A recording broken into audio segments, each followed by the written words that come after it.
하나님의 능력이라는 제목으로 함께 말씀 나누도록 하겠습니다. 지난 시간까지 우리는 무엇을 봤냐면 예수님께서 우리에게 기도란 어떻게 하는 것인지 그리고 어떤 자세로 하는 것인지에 대해서 우리에게 가르쳐 주시는 장면을 보았습니다. 예수님께서 예수님과 누가복음의 구조도 그렇고 예수님이 우리에게 하시는 보여주시는 것도 그렇고 일종의 이론 수업, 그러니까 예수님께서 기도는 이렇게 하는 거야, 기도는 이런 자세로 해야 이렇게 가르쳐 주시는 것이 있다면 그 이후에는 일종의 실전,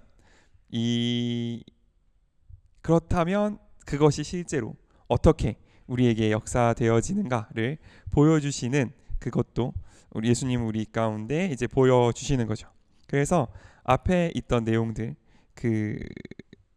예수님이 가르치신 그 기도의 내용들이 이 세상 가운데 임할 때, 그런 기도를 하는 사람들이 이 세상 가운데 나타나고 그런 기도를 하는 사람들이 이 세상 가운데 나올 때에 어떤 일이 벌어지느냐를 우리가 오늘 본문을 통해서 예수님 우리에게 보여주신다라고 저는 생각합니다.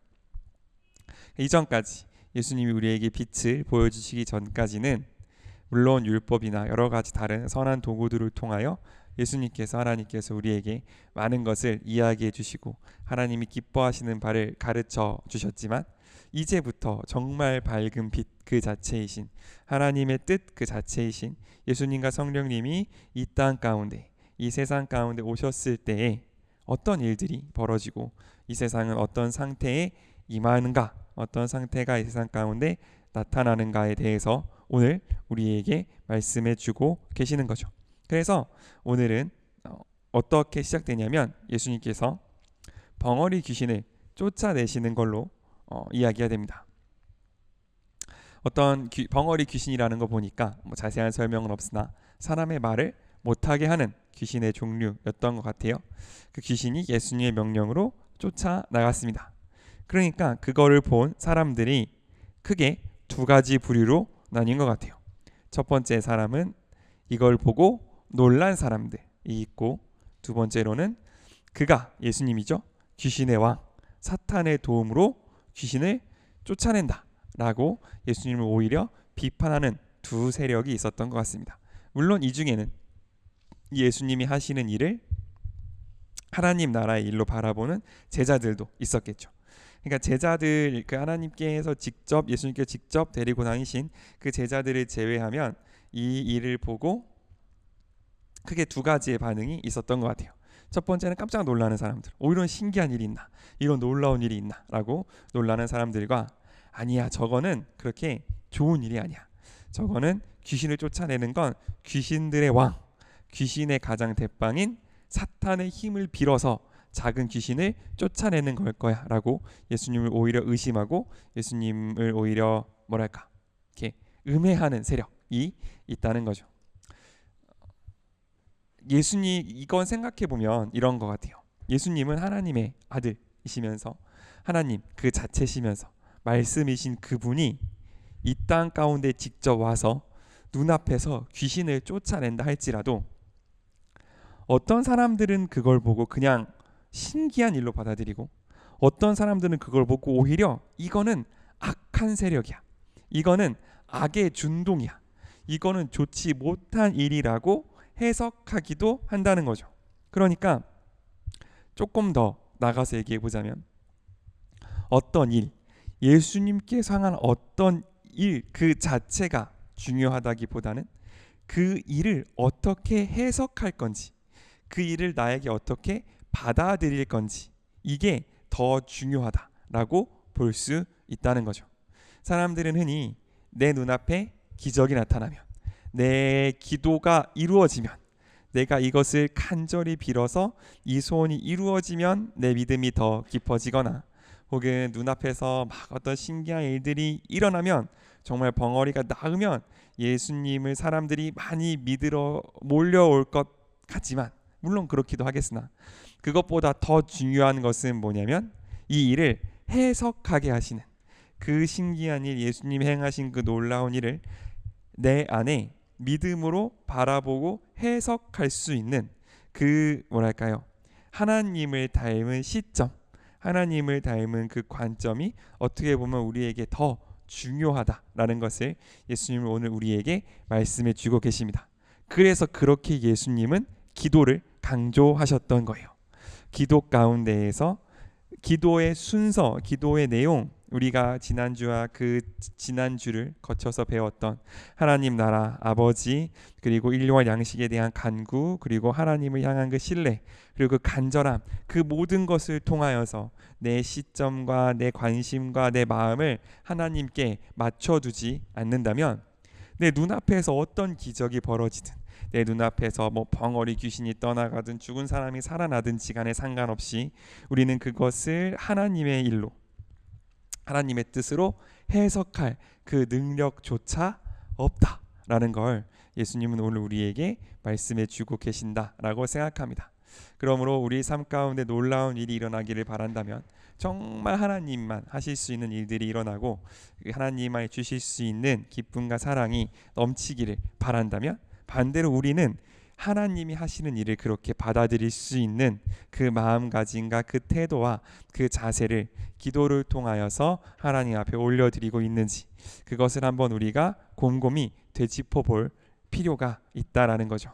왜냐하면 우리가 믿음으로 고백하는 바, 하나님께서는, 예수님께서는 오늘도 지금 이 순간에도 끊임없이 우리를 위하여 일하고 계시고 끊임없이 우리를 향한 사랑으로 나아오고 계심에도 불구하고 우리가 그것을 알지 못하고 뭔가 부족하고 뭔가 채워지지 않는 것이 있다면, 물론 더 큰 사랑을, 더 깊은 도우심을, 더 뭐랄까 때를 따라 돕는 은혜를 구할 필요도 있겠으나, 그럼에도 불구하고 이미 우리 가운데 주신 사랑을 혹시 우리가 바라보고 있지 못한 것은 아닌지.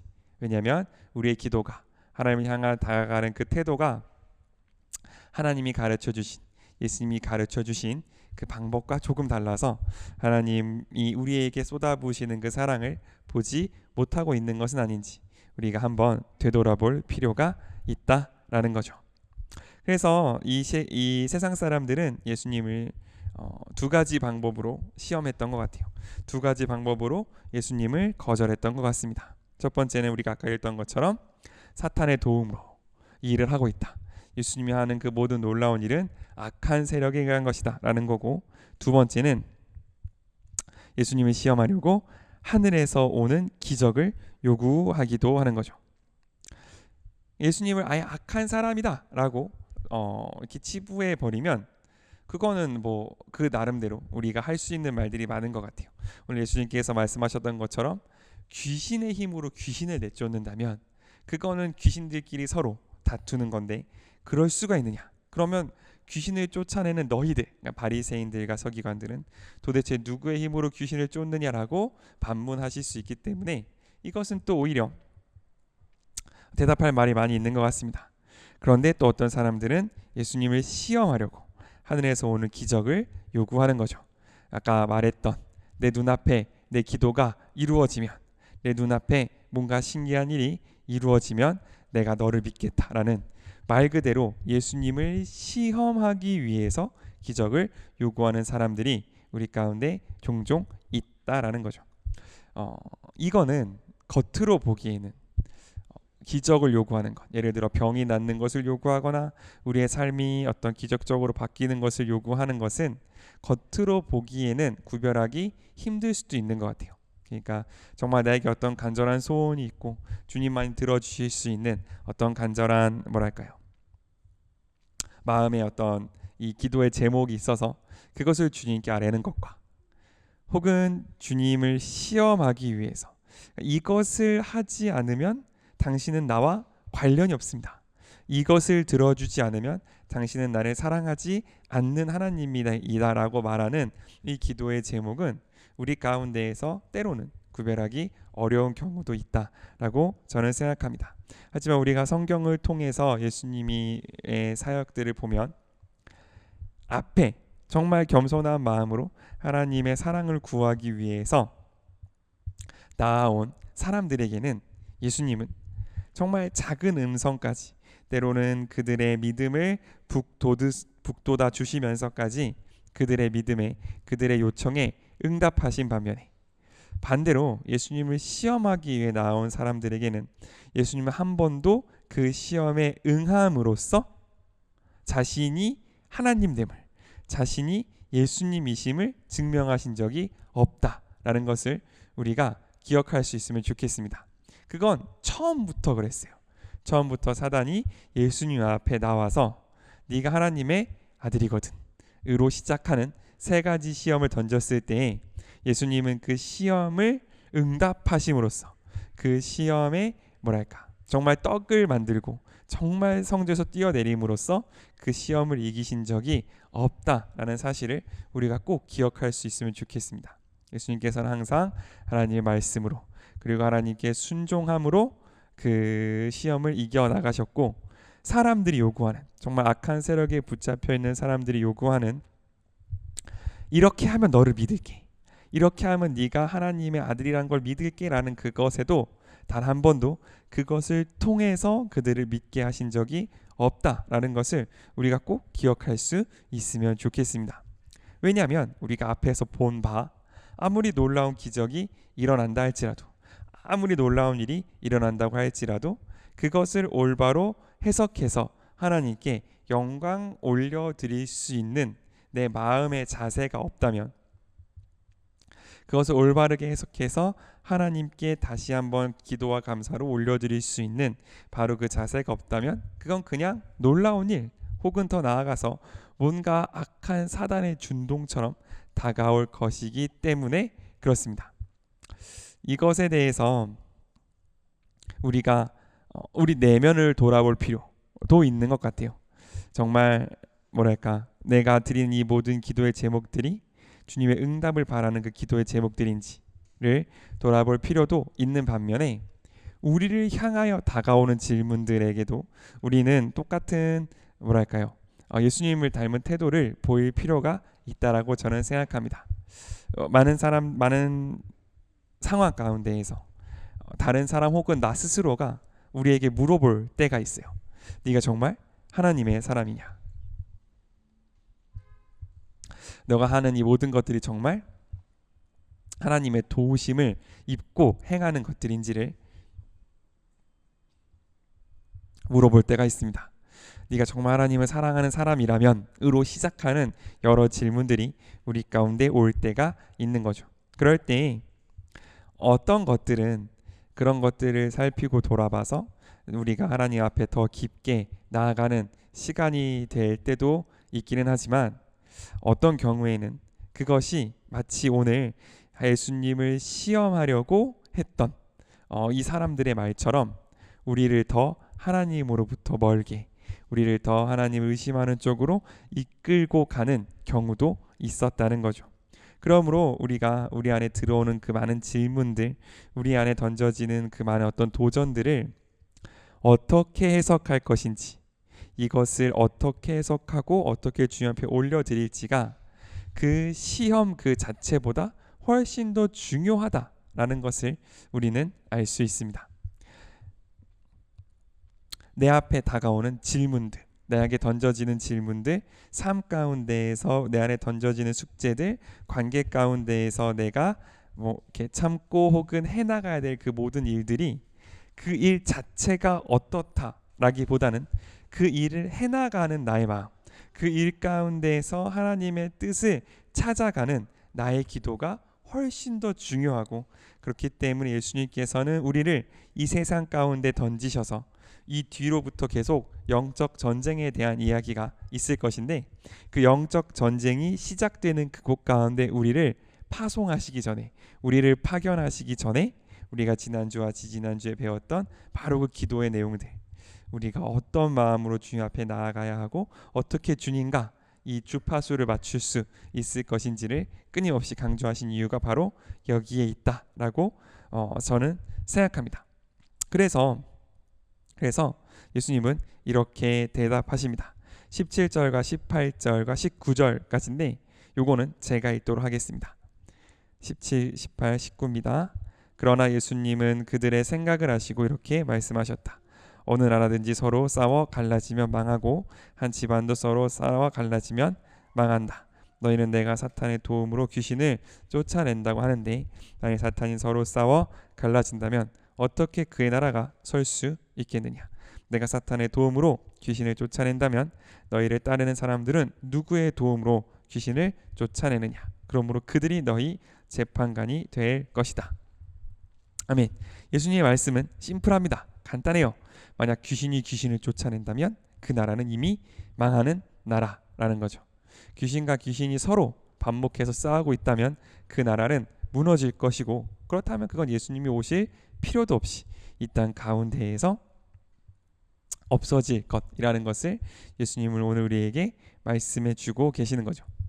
이걸 보면서 뭐랄까, 이 귀신들 혹은 악마들도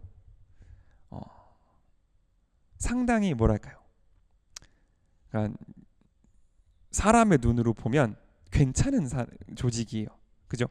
우리 인간이 세운, 심지어 하나님을 사랑해서 세운 수많은 조직들도, 수많은 관계들도 서로가 서로와 반목해서, 서로가 싸워서 무너지고 깨지고 흩어지는 교회와 조직이 얼마나 많은데 귀신의 조직은 그렇지 않다는 거예요. 여기는 오로지 한 가지 목적을 향해서 서로 반복하지 않고 협력해서 목적을 향해 꾸준히 나아가고 있는, 겉으로 보기에 굉장히 뭐랄까요, 본받을 만한 조직이 악의 조직이라는 것을 우리는 알 수 있는 거죠. 그러므로 우리가 이 뭐랄까요, 좀 겸손할 수 있으면 좋겠어요. 정말로. 심지어 악한 사탄들조차도, 마귀들조차도 뭔가 그 악한 목적을 향해서 서로 협력하고 서로 이렇게 뭐랄까 순종하며 나아가는데, 우리들은 과연 어떤가? 우리들은 과연 그러한가에 대해서 한번 돌아볼 수 있으면 좋겠고, 또 한 가지 그것보다 더 중요한 사실은, 그렇기 때문에 우리 스스로는 이 악의 세력에서, 이 사단의 세력에서 벗어날 수 없고 이길 수 없다는 사실을 우리가 겸손한 마음으로 인정할 수 있으면 좋겠습니다. 이 악의 세력은 어쨌든 성경을 보면 타락한 천사들이라고 표현되어지는, 천상의 존재라고, 타락한 천상의 존재라고 표현되어지는 이 악의 세력들은 자신들의 목적, 사람들을 하나님께로 멀어지게 하고 한 사람이라도 더 자신의 동료로 만들기 위한 그 목적을 향해서 우리는 알 수 없는 또 영적인 그 네트워킹을 통해서 우리를 끊임없이 집어삼키려고, 우리를 끊임없이 이렇게 우리를 포섭하려고 우리 가운데 다가오고 있다라는 그 사실을 우리가 민감하게 받아들일 수 있으면 좋겠습니다. 그래서 이거를 우리는 흔히 영적인 전쟁이다라고 이야기하는 거죠. 왜냐하면 이 한 가지 목적을 향해서 조직되어 있고 그 목적을 향해서 자신의 임무를 수행해 나가는 이 과정들이 마치 군대와 같기 때문에 우리는 이렇게 이름을 붙이고 있다라는 거죠. 그러므로 예수님께서 이 땅 가운데 오셨다는 사실, 그리고 예수님의 능력이 귀신을 쫓아낸다는 바로 이 사실은 그저 놀라운 일이거나 그저 내가 앓던 병이 나았다거나 하는 그 수준에서 벗어나서 더 중요한 의미를 갖는데, 그게 뭐냐면 이 땅 가운데 새로운 전쟁이 시작됐다라는 의미를 갖는다는 거죠. 이전까지는 물론 하나님께서 율법을 주시고 선지자를 주시고 예언자를 주셔서 이스라엘 백성을 통해서 이 어둠의 세상 가운데에서 어떻게 빛의 자녀들이 살아가야 하는지에 대해서 이야기를 해주셨지만, 그건 정말 몽학선생, 정말 이 희미한 거울에 비친 것 같은 그림자와 같은 일이었고, 이제부터는 정말 진실로 어둠 가운데 빛이 임해서 이 빛이 점점 더 확장되어져 가는, 이 빛이 승리하여 나가는 그 일을 예수님께서 시작하셨다. 그러므로 이 세상은 전쟁 가운데 있다라는 것을 우리는 봐야 한다라는 거죠. 그렇다면 이건 또 무슨 일이냐면, 이 전쟁이 끝날 때까지 완벽한 평화는 없다라는 것도 동시에 우리에게 말씀해 주시고 계시는 거라고 저는 생각합니다. 이 전쟁이 시작됐다면, 어디선가 이 전쟁이 이루어지고 있다면, 물론 그 가운데에는 우리가 예수님을 믿고 하나님 가운데 누리는 정말 이 최후의 승리를 바라보고 나아가는 평안과 기쁨이 있겠으나, 그러나 이 어둠이 완전히 종식되기까지, 이 어둠이 완전히 물러나기 그 전까지는 이 전쟁과 긴장 상태가 끝나지 않을 거라는 사실, 우리가 그것을 꼭 기억할 수 있으면 좋겠어요. 그래서 우리 삶 가운데 때로 긴장이 있고, 때로 어려움이 있고, 때로 뭔가 이 갈등이 있고, 때로 이렇게 내 마음속에 불안이 있다는 것은 너무너무 당연한 일이라는 거. 왜냐하면 우리는 아직까지 전쟁 그 한가운데 있기 때문에 그렇다라는 사실을 우리가 꼭 기억할 수 있으면 좋겠습니다. 그러면 그 전쟁이 그냥 이렇게 끝까지 치고받고 싸우는 게 끝까지 계속될 거냐? 그게 아니라는 거죠. 우리 21절에서 22절 한번 같이 읽도록 하겠습니다. 21절에서 22절입니다. 시작.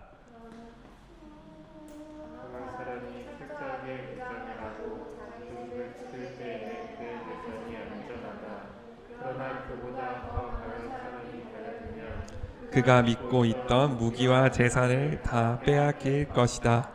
아멘. 강한 사람, 그러니까 우리가 이길 수 없는 사탄이 철저하게 무장하고 집을 지킬 때에는 우리가 사단에서 벗어날 수 없었을 거예요. 그러나 그보다 더 강한 사람, 더 강한 예수님이 우리 가운데 오신다면 그 사탄의 무기와 재산을 다 빼앗길 것이라는 사실이죠. 그런데 우리가 보고 있는 바, 우리가 이미 14절부터 봤던 바, 귀신이 어떻게 됐어요? 쫓겨 나갔어요. 이거는 그냥 단순히 그 한 사람이 치유를 받았다, 거기서 멈추는 것이 아니라 우리 가운데 어떤 보증이 되는 거냐면, 내 안에 계신 예수, 내 안에 계신 하나님이 어둠의 세력보다 강하다라는 것을 눈으로 보여주고 계시는 거고, 그러므로 우리가 당할 이 싸움은 길고 오래되고 내 평생을 다해 가서 싸워야 할 것이긴 하겠으나 이 끝은 반드시 승리할 것이라는 것. 왜냐하면 내 안에 계신 예수님이 나를 누르고 있는 악한 사단보다 강하시기 때문에 라는 것을 우리가 믿음으로 취하고 나갈 수 있으면 좋겠습니다. 그러므로 이 말씀을 들었을 때 제자들은 생각났을 거예요. 뭐가 생각났을 거냐면, 내가 예수님의 명령을 받고 사람들을 만나고 전도 여행을 나갔을 때, 그때 나도 귀신들을 쫓았어, 나도 병을 고치고, 나도 사람들에게 복음을 전했단 말이죠.